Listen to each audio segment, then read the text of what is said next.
Now, no matter what, that's always going to be a part of my past. I'm not denying that part at all. I struggle with alcohol. I did that, but I am very careful of what to call myself.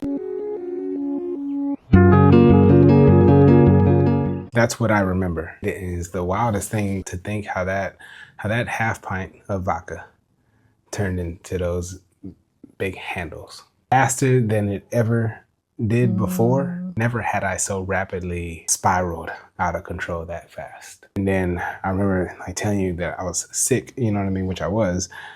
And not just having another drink, that spiral to sickness down for another a few days, whatever, however long it was. I think that was the time where it's like I had to tell you, and I told you.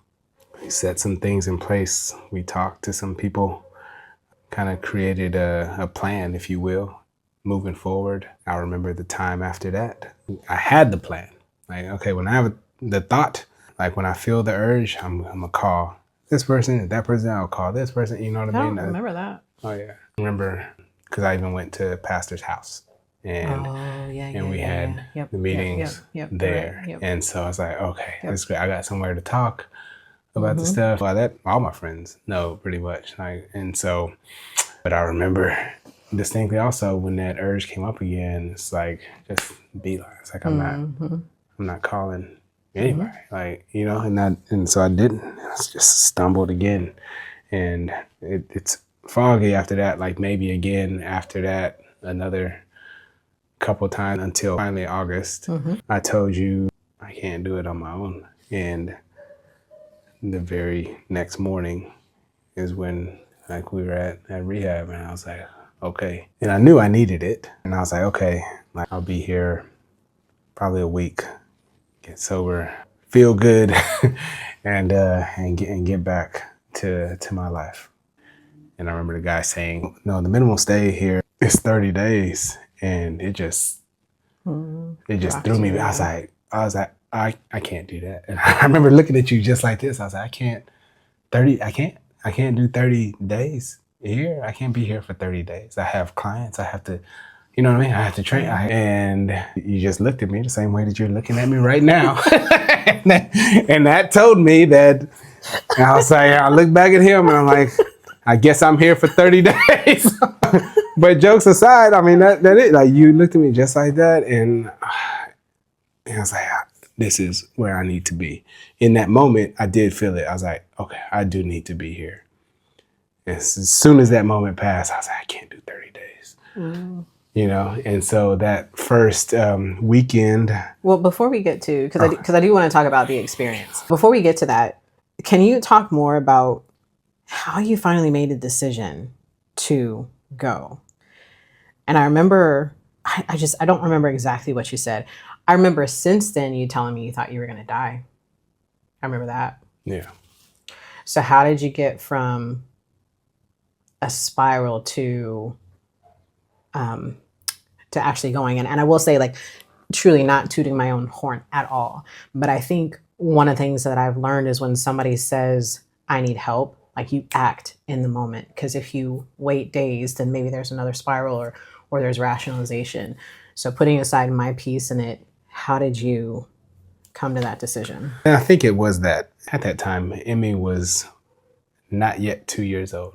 And here I am struggling hard, not just struggling with drinking or not drinking, is struggling with that, like living or dying. Because that's where I felt it going to. Like there were times like I would get up and I'd look in the mirror and so unrecognizable, you know what I mean? Just eyes like look so bad. I was like, and coupled that with how I felt, I was like, I was like, I'm not gonna survive if I continue like this. Like I've had several of those moments already.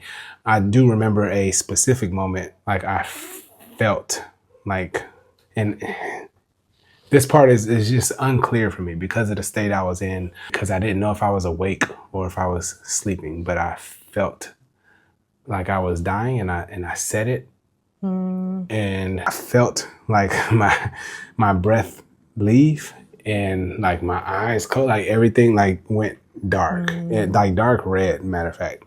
And And then it's like I immediately woke up.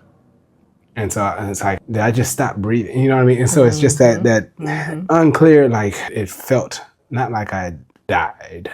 I mean, clearly, I did not die. But regardless, the point is the impact. The impact that it had is like, I knew that if I did not get real help, that this is going to be the end for me, because I just could not stop this thing. I have every reason in the world to, you know what I mean? I'm married. I have a beautiful wife. I have a son. I have a daughter, you know what I mean? It's baby daughter now at this time. Nothing to do with like what I had. It's like just what I was dealing with. And I didn't know how to stop. Which I think is helpful for you to articulate, because so often when, particularly with family and close friends, when they know somebody is struggling with some kind of addiction, they say, but you have this, you have this, you have this, you have all these things to live for. What's wrong? Like, and it has really nothing to do with all of the fullness of life if there's still a void that isn't addressed. Can we talk about what was rehab like? So you started talking about that first week. Yeah. The first few days is detox. Those first few days were really rough because you get you on medication right away. Medication is designed to help, but it also has side effects, like very like vivid dreams and terrors, if you will. You know what I mean? I remember, again, like, I don't know if this was a dream or if this actually happened, but I was laying in my bed and I could hear the people outside my room. I think they were getting ready to come in, but they didn't. And I started to shake, just shake uncontrollably. Again, like I feel like I'm dying and everything goes dark. And then I wake up. And so I don't know if I actually had a seizure, but I feel like I did. It was just that real. You know what I mean? It felt that real. After that experience, I told them that I'm not doing this with the medication. Like, I'm not taking anything else. I will stay here 30 days. I'm not taking anything. Like, I don't, it doesn't, I need to go through this like clear, because I don't know what's what right now. And they honored that. I did have to visit with the psychiatrist a couple of times just to, hey, are you sure? I was like, I'm very sure. I don't want anything. And so I still had to get in line every morning to get my vitals checked. Once I got out of detox, it was better. I was among Gen Pop. That's when I started with the meetings. Our relationship was very strained at that time. I was feeling the stress from that. I'm not going to be able to be there for my daughter either. I remember like you allowing her to like FaceTime with me. I remember just being back and forth on whether I could stick this thing through. I remember another dream, and it was a dream where God spoke to me, and he said, I want you to get my sheep, save my sheep. I forgot what the exact word was. And I was like, oh, like, where are they? Like, what, like, where? You know what I mean? And basically it's like, look around, bro. Like, like they're all around you. I got up the next day. I need to get into the Bible and just study. And at that time, you know, the Bible was very, it's like a daunting task, like very confusing to me. Like, I don't know what version to read or where to start. I get this notification on my phone that says 5 easy steps to learn how to study the word, to study the Bible. That morning. Yeah. And it was basically like you write everything down. Like you write your prayers down, and it was very methodical. At that point in rehab, I started my routine there. Like, they had a little gym there. I'd get up early, go work out, shower, Bible study, and then start my meetings. From like that point, I knew that I was exactly where I needed to be. Then, like, my experience there became totally different. Night and day. I mean, you talk about connections that I made with people that I'm still connected to. I became a student.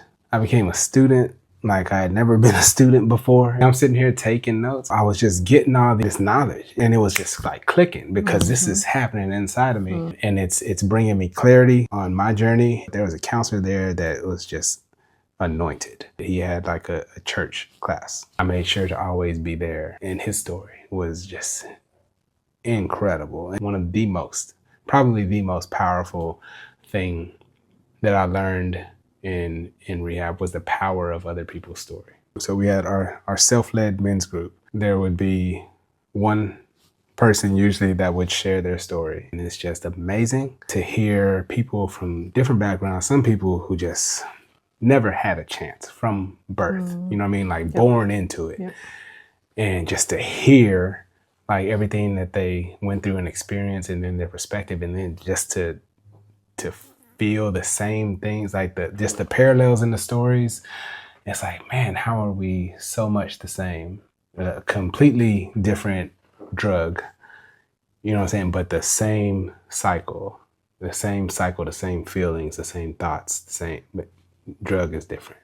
Yep. Well, I'll say, because I'm sitting here wiping tears away. And the reason is because there's a lot. I remember, there are things I remember that you won't. There are things that I don't remember because of coping, I suppose. And so to hear you share the dream where God says, save my sheep or get my sheep, and that's what this is. And there's a purpose in what you've gone through. And so it's beautiful for you to have had that moment, for God to have spoken that purpose over you in such a place. And I remember you were, what's the word?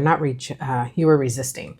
You were resisting for however long at first. And then it just like, not that you enjoyed being in there, but you were, consuming. Like, I'm learning, like I'm like energized. I am on fire to just live. What was it like coming home? I remember like Amy in the car, just bubbly little girl, you know. I remember feeling like unsure about us, you know. You were warm that day, which is not what I expected, I guess.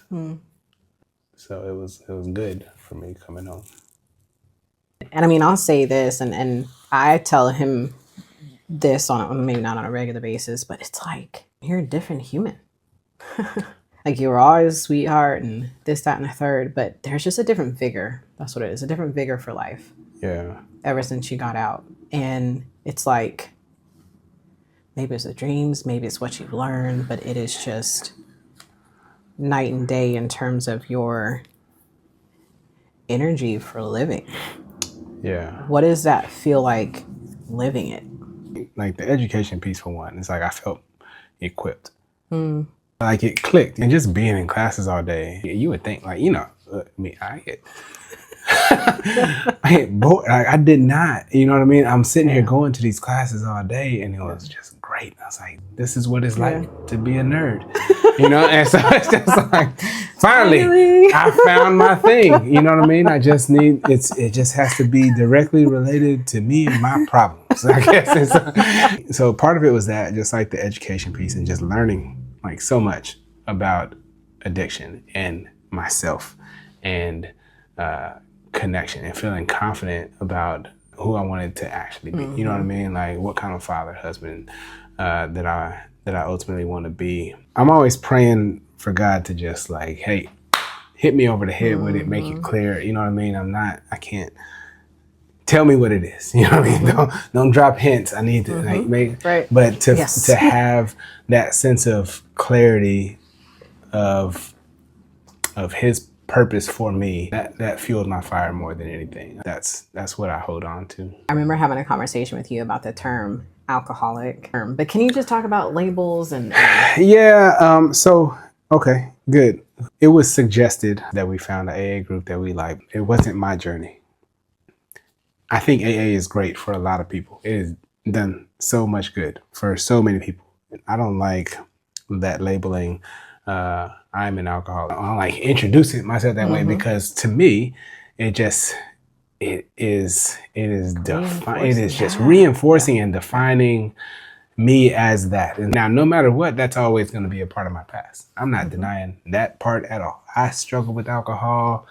I did that, but I am very careful of what to call myself. So it reminds me of one of my favorite sermons ever by Pastor Stephen Furtick. My maker is my mirror. And whether in this segment or the last one, and you were talking about who God says you is and the purpose he has for you. And that's what that reminds me of, because if you're defining yourself as this thing that you've done, Whereas this behavior that you've had, then you're changing the definition of what God has said about you. Right. And so then when you can step into, and what you're saying is, I am chosen, I am loved, I am a son of a king, I am valued, I've done this thing, but I am still what he says I am. So because my breakthrough came when I did reach the point where I'm able to release shame, because then it freed me to become who he has called me to be. So I appreciate you sharing your story. I know you've shared your story to different people, and you've been on a podcast here and there. Are there any closing words? This podcast isn't just for people who struggle with addiction, but for people who are striving to be the best versions of themselves. Please share, like, and subscribe. Thank you for, 2 episodes I got this lady on for. We might make this a thing.